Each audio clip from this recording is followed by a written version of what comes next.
Hace 2 décadas Brasil era denominado el país del futuro. Con una población mayor a los 210 millones de habitantes, con un extenso territorio que lo convierte en el quinto más grande del mundo y con una enorme oferta de alimentos y recursos naturales, se fue posicionando para ser nombrado una de las principales potencias económicas emergentes del mundo. Incluso en 2009 pasó a ser la sexta mayor economía del mundo, superando al Reino Unido. Además, a comienzos de la década del 2000, el economista británico Jim O'Neill creó el término BRIC, haciendo referencia a Brasil, Rusia, India y China, que según O'Neill serían los países que dominarían la economía mundial en el 2050. Sin embargo, a pesar de las predicciones, pareciera que Brasil es el país del futuro, pero siempre lo será. Porque a pesar de su potencial, hay razones para pensar que nunca será una superpotencia, por lo menos al nivel de China o India. En la última década su PIB per cápita se mantuvo prácticamente igual, es decir, su PIB per cápita en 2022 fue casi el mismo que el del 2013. Y por otro lado, el país fue noticia más bien por su inestabilidad política y por sus casos de corrupción. Así que las preguntas son, ¿cuál fue el evento que hizo pensar que Brasil iba a ser una superpotencia? ¿Pero por qué finalmente no podrá ser más que una potencia regional? A principios de la década de 1990, Brasil sufrió una grave crisis económica.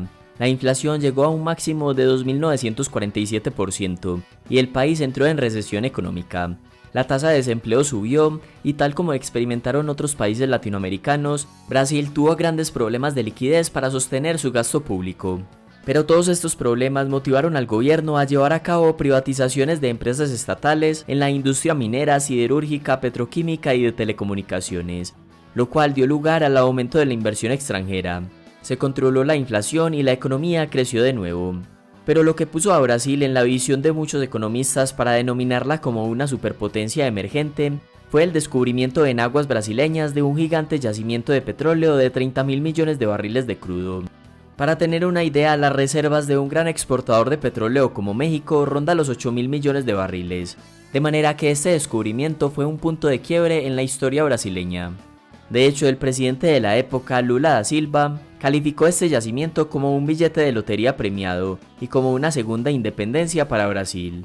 Y efectivamente, durante la primera década del 2000, Brasil se convirtió en una de las economías de más rápido crecimiento del mundo, con una media del 4%. En 2006 se convirtió en la mayor economía latinoamericana y, como lo mencionamos, en 2011 superó al Reino Unido en términos del tamaño de su economía. Fue durante estos primeros años del milenio que el mundo puso los ojos en Brasil. De hecho, este auge económico le permitió organizar el Mundial de Fútbol de 2014 y los Juegos Olímpicos de 2016. Sin embargo, todo cambió muy rápido. Durante estos años de bonanza petrolera, impulsada por el elevado precio internacional de los recursos naturales y debido al crecimiento económico de China, el gobierno de Lula da Silva creó programas sociales como uno llamado Bolsa Familia, un programa de transferencias monetarias a familias necesitadas con el fin de eliminar la pobreza extrema en el país. El programa comenzó beneficiando a 16 millones de personas, pero 10 años después los subsidios ya eran recibidos por 55 millones de brasileños, es decir, casi el 30% de la población. Debido a estos programas sociales, Lula disfrutaba de una alta popularidad. Sin embargo, este elevado gasto público no era sostenible, porque esa bonanza a comienzos de la década del 2000 estuvo soportada por el elevado precio del petróleo y de otros bienes como el azúcar, el hierro y la soya. Pero en 2008 el petróleo y estos productos exportados alcanzaron un precio máximo y después comenzaron a bajar drásticamente.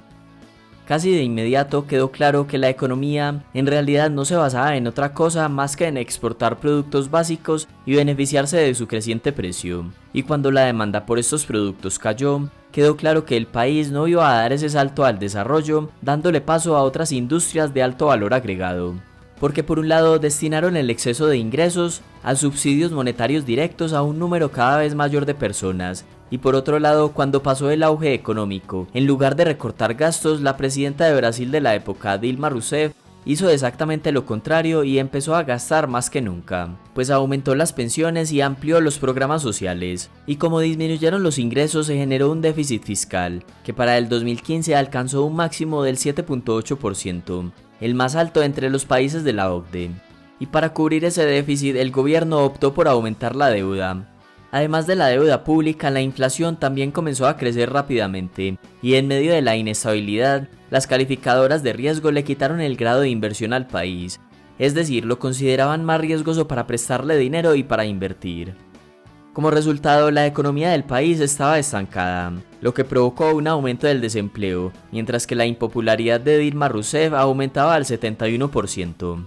Pero como si fuera poco, la reputación que se había ganado en los años anteriores como un país prometedor y como una superpotencia emergente sufrió un duro golpe, ya que el país vivió lo que fue posiblemente el caso de corrupción más grande de su historia. El escándalo, conocido como Operación Lavado de Autos, que comenzó con una pequeña investigación a algunos ejecutivos de Petrobras, terminó involucrando a congresistas, ministros y presidentes brasileños, quienes otorgaban contratos a particulares a cambio de enormes cantidades de dinero. De hecho, el actual presidente de Brasil, Lula da Silva, fue condenado a prisión precisamente por corrupción. Dilma Rousseff, quien reemplazó a Lula da Silva, también fue investigada por aceptar sobornos. Sin embargo, terminó siendo destituida por el Congreso en 2016. Fue acusada por manipular el presupuesto nacional con el fin de ocultar la verdadera magnitud del déficit público y los crecientes problemas económicos del país. Entonces, esta inestabilidad política, combinada con un bajo crecimiento económico y el descontento general de la población, cerró las posibilidades para Brasil de presentarse al mundo como un peso pesado en la economía y geopolítica mundial.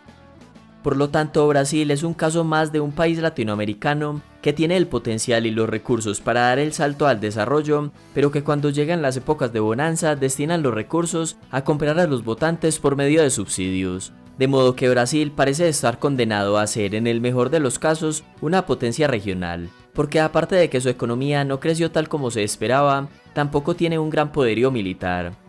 En el siglo XX, los gobiernos brasileños mostraron poco interés en invertir en su ejército, en parte porque sus vecinos suramericanos no suponían una amenaza para su seguridad.